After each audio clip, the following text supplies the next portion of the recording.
Is China facing a deeper and longer-lasting slowdown in growth?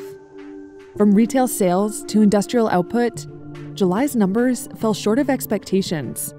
Some fear the country's economy could be reaching a crunch point. So, how much worse can the slowdown get? China's been here before. Alarm bells over growth went off during the 2008 global financial crisis, and again in 2015. To cope, Beijing boosted infrastructure investment and encouraged property market speculation, but that created debt.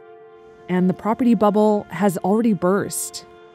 Now there's really only one source of demand to tinker with. That's household consumption. So why is that so important? Even before the pandemic, China's consumption as a percentage of GDP was among the lowest in the world. Economists say that weak demand has dampened appetite to invest in the private sector.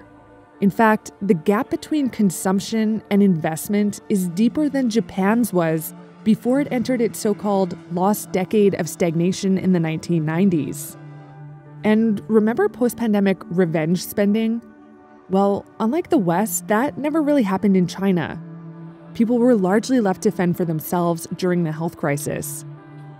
So now the question is whether China can convince households to spend more and save less, and whether that can be enough to compensate for other weak points in the economy. Ultimately, that will reveal whether this slowdown is different. In terms of what could help, economists are watching for Communist Party measures that would boost household consumption. Think big tax cuts, unemployment benefits, higher pensions, and better public services. And yes, China's central bank did surprise markets by cutting interest rates in mid-August. But economists warn that won't be enough to make a meaningful difference. What those cuts will do is signal to markets that officials want to stimulate the economy.